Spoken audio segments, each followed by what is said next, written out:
Ya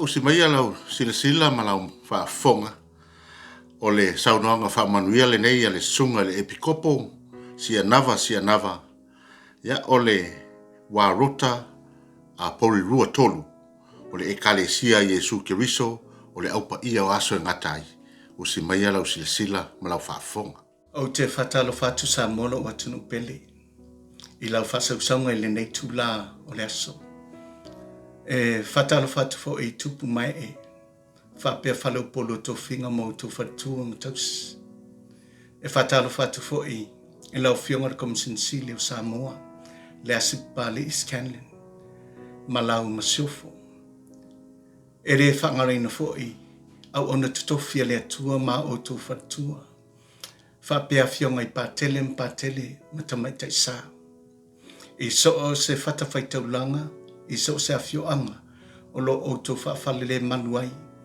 a wale tawa suina o le ipuleola mo se manui o nei o tātou tangata. E whatalo whatu foi i lau fionga a whamsanga te anu mo lesi whapele au whaingaluenga ma le pulenga le teo si ufonga laumua. I o to pa ia mamanu o le ata oto ia whaai a moi maungo salafai.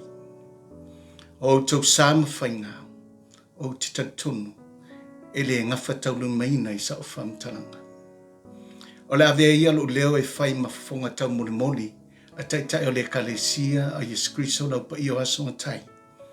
I nei i Wellington e momoli atoia mātou whamlianga ma moonga lelei mo le Christmas ma tau sangfu i sio tātou tunu pele o Samoa. E oi lava ina whengai i tātou malu i tau o le pepeso whaamai ni nei vai taimi. O le swing o le tau, ai le ngata i lea o whaalawe lave le maalufia. Ai maulunga pea le tantonu, o lo o tuma o pea lo tātou whātutua, man tātou tantonunga, o lo o soifua le atua. O ia o lo whātau taia lo tātou whainga malanga, ma le tātou sā. O lea lau o whātau muawa lo tātou sā, le tātou whainga malanga i le nei tausanga.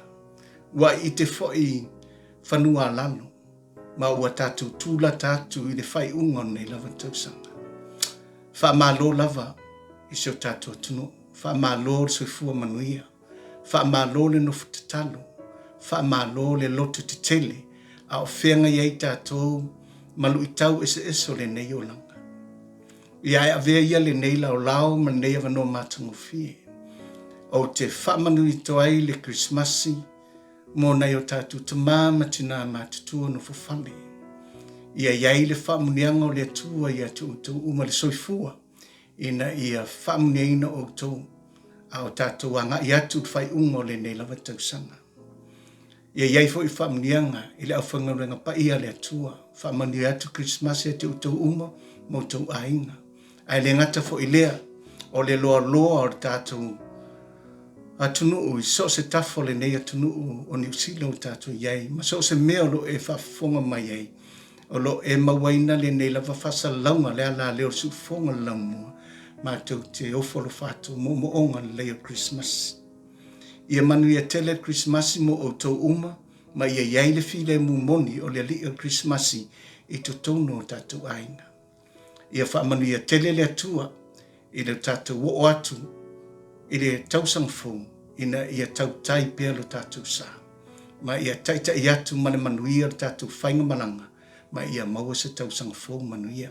Ia manu ia tele Christmasi, ma le tausang fō, ma ia tau nei, le sui o taita le karisia skrisalo pa ia sangatai i nei Wellington, ma tau te whamanu ia tu pēr le Christmasi mo o tau uma, tau ainga, ma so o se tasi lava, ia lo whangia le atua tātou whamoe moe, ina ia sao mau ia manu tele Christmas man tau sangfo.